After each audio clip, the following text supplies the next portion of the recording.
Please be seated.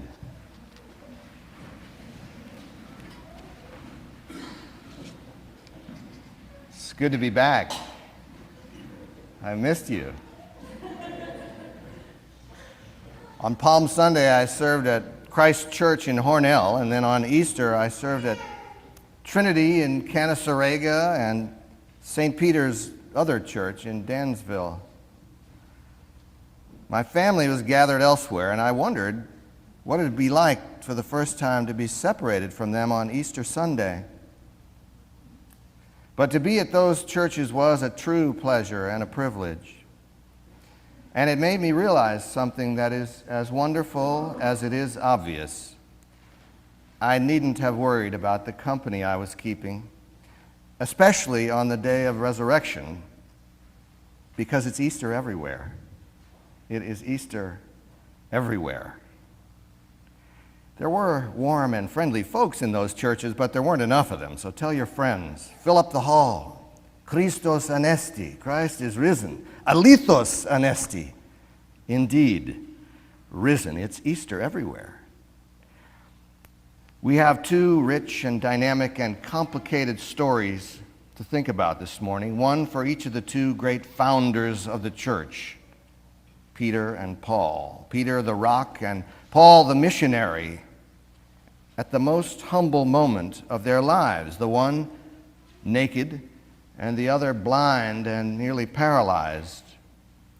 So what is there for us to learn from and to love in these two lives? There's a quality to Simon Peter throughout the gospel stories which is perhaps best described as a clumsy oaf. He is continually asking the obvious questions, and Jesus himself takes the presence of Peter as an opportunity for fun. But we love Peter because we sense that his heart is in the right place even when his head is not.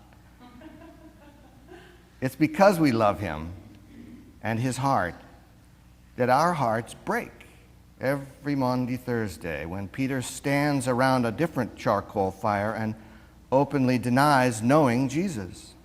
Doesn't make sense. How can he do this? But do it he does.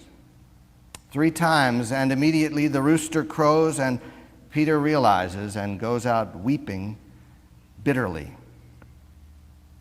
So this morning, we're back with Peter as he goes fishing with his fellow followers of Jesus. What else can they do? The way, as well as the truth and the life, has been obliterated by death. And the followers have nobody to follow.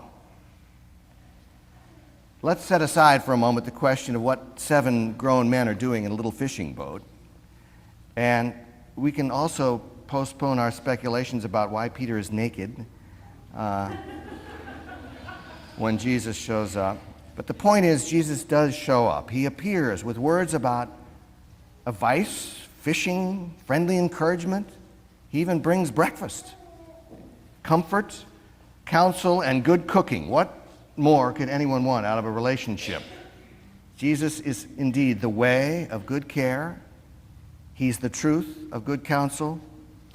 And he is the life of good cooking. He keeps his word.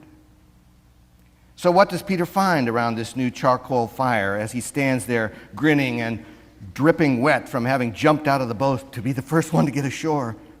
Peter finds the awesome power of forgiveness and redemption. Jesus takes Peter right back to that awful night of violence and betrayal and wipes the slate clean. Because before the rooster crows on this glorious morning, Jesus gets Peter to redeem himself with one declaration of love for each of his former denials. Yes, Lord, you know that I love you. Yes, Lord, you know that I love you. Yes, Lord, I love you. It's a do-over. It's a free game. A jubilee for Peter. And so it's Easter everywhere. And then Peter receives instructions about what to do with the gift. Feed my lambs. Tend my sheep. Feed my sheep. Huh? Wait, is this another one of those parable things?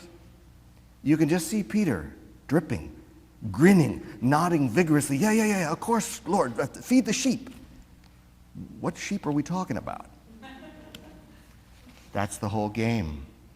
For us, as for Peter, as we flip back through the pages of the story of Jesus, it begins to dawn on us like the dawn of an Easter morning. The grin creeps across our face and we stand dripping before the breakfast fire. It's okay that we're sometimes clumsy oafs.